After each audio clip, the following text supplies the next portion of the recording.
नमस्कार साथियों, आज हम बात करने वाले हैं वो है लौकी के बारे में, जिसे घिया भी कहते हैं और इंग्लिश में बॉटल गार्ड कहा जाता है।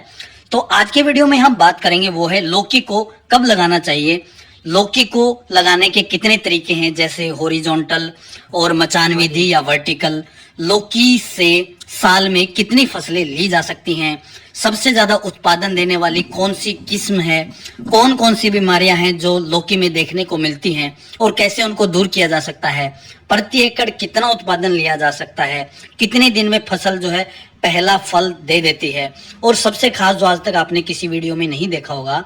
वो है कि क्या साइज होना चाहिए, मतलब फल का वजन कितना होना चाहिए जिसकी सबसे ज्यादा मार्केट में डिमांड होती है। तो वीडियो की शुरुआत करते हैं हम कि जैसे ही आपके खेत में कोई भी फसल है वो कटती है, जैसे सरसों है, गेहूं है, उसके तुरंत बाद आप अपने खेत को तैयार कर दीजिए। अगर आप अगेती लगाना चाहते हैं, जब मतलब कि सीजन शुरू होने से पहले सबसे पहले आपकी लौकी आए, तो उसको आपको प्रो ट्रे में तैयार करना है। मतलब एक जगह आप उसकी प्योद तैयार करेंगे और साइड बाय साइड आप अपने खेत को तैयार करेंगे।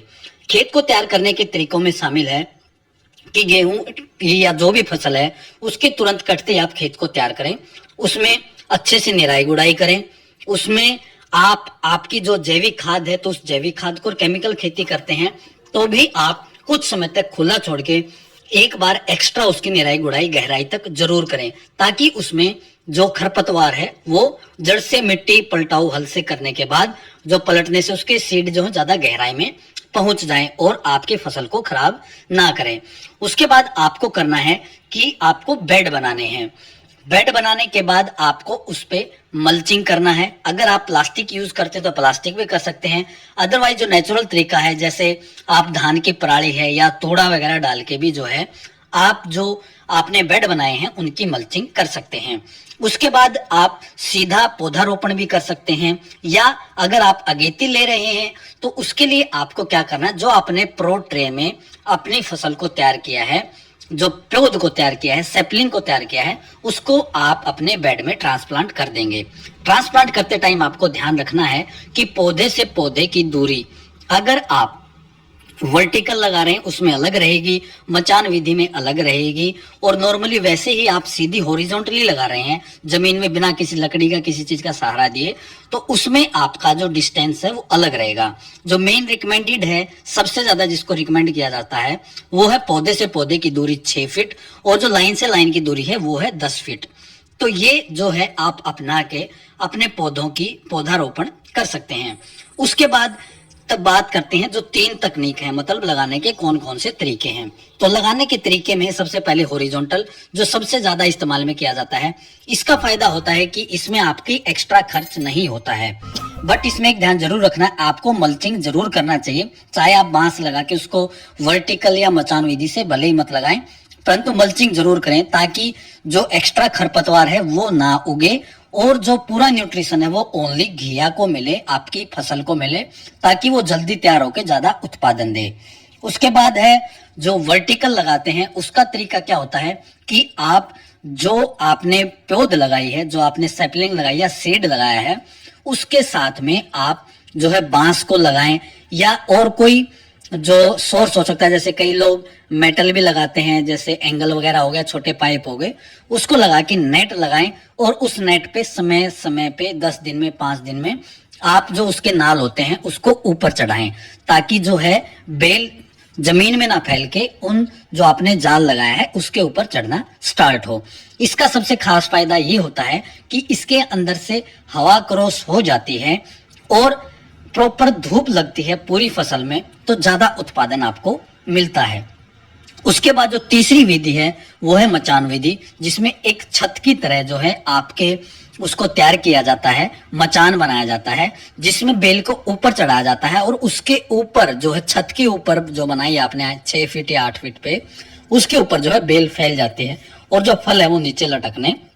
लग जाता है। इसमें एक फायदा रहता है कि आपको फल जो है प्रॉपर दिखता रहता है, उसका साइज आपकी नजर में रहता है और उसको जो है हार्वेस्ट करना आसान होता है। तो ये तकनीक भी आप अपना सकते हैं, परंतु इसमें आपको ध्यान रखना होगा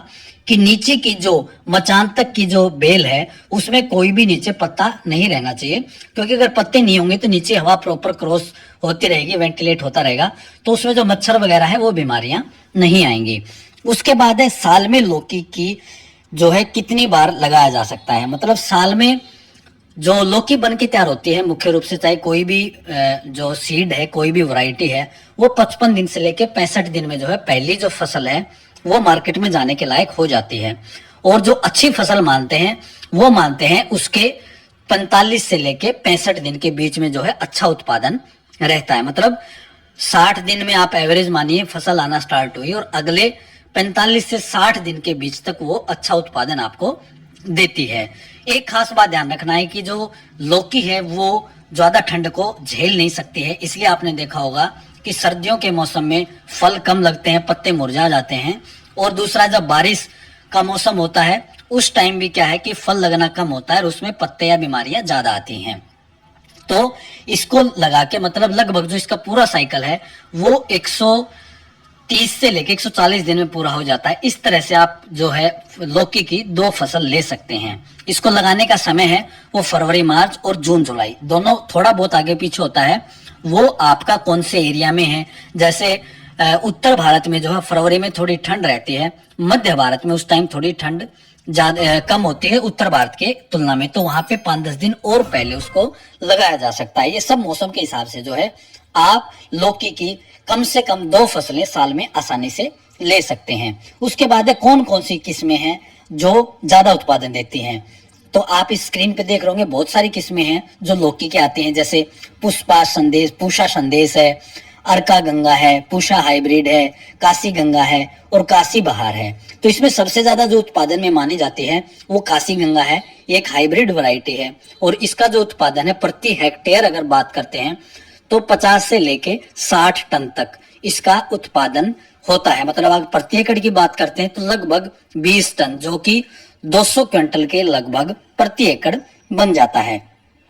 तो इसमें आप अपनी वैरायटी के हिसाब से जो आपके क्षेत्र में सबसे ज्यादा होती है उसका आप चयन कर सकते हैं। उसके बाद है कौन कौन सी बीमारियां आती हैं। तो सबसे ज्यादा जो बीमारियां होती हैं वो है, एक तो इसमें फंगस लगता है, दूसरा है कि जो इसका फल होता है वो थोड़ा सा मुड़ जाता है, जो न्यूट्रिशन की कमी की वजह से होता है। तो आपको क्या ध्यान रखना है कि पूरा साल एक प्रॉपर न्यूट्रिशन दे के रखें। दूसरा ये है कि कई बार मेल फ्लावर जो है वो ज्यादा होते हैं और उत्पादन कम हो जाता है उसकी वजह से। तो आपको क्या करना है, प्रॉपर उसकी कटिंग करते रहिए। 2G 3G जो आपने सुनी होंगी, 4G कटिंग, मतलब जैसे ही उसके नाल निकलते हैं उसके 6 से 7 पत्तों के बाद में उसकी कटिंग कर दीजिए, ताकि जो है नई नई ब्रांचेज निकले और ज्यादा से ज्यादा नई ब्रांच होगी, ज्यादा से ज्यादा जो नए फूल आएंगे और उनसे प्रॉपर जो है फल बनेगा और उत्पादन आपको ज्यादा से ज्यादा मिलता रहेगा। दूसरा है, अगर आपको उत्पादन जो है प्रॉपर नहीं मिल पा रहा है तो आप उसमें एक कारण और होता है कि परागकण नहीं हो पाता है,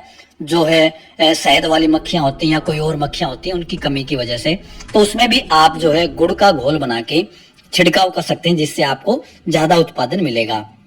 उसके बाद है रोकथाम, जो बीमारी थी उसकी रोकथाम के लिए आप अगर जैविक कर रहे हैं तो उसमें आप नीम ऑयल वगैरह का, या जो लहसुन है उसको प्याज के साथ में और नीम ऑयल के साथ में मिक्स करके भी छिड़काव करते हैं, उससे भी जो है इसको निदान मिल सकता है। उसके बाद है इसका प्रति एकड़ उत्पादन, वो मैं पहले बता चुका हूं कि प्रति एकड़ जो उत्पादन है वो एवरेज कोई भी वैरायटी है वो 15 टन से लेके 25 टन के बीच में रहता है। दूसरा निर्भर करता है कौन से सीजन में लगाया है। अगर आपने जो है मई जून में लगाया है तो उस टाइम भी जो है इसका उत्पादन ज्यादा होता है, थोड़ा ठंड में लगाने पे इसका उत्पादन कम होता है। तो अगर आप एवरेज इसका उत्पादन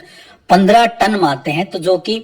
15 टन 15,000 किलो हो गया, और आप 10 रुपए का भी भाव लेते हैं तो 1.5 लाख रुपए तक की जो है एक सीजन में आप आमदनी ले सकते हैं। तो जो किसान भाइयों से हमारी बात हुई जिन्होंने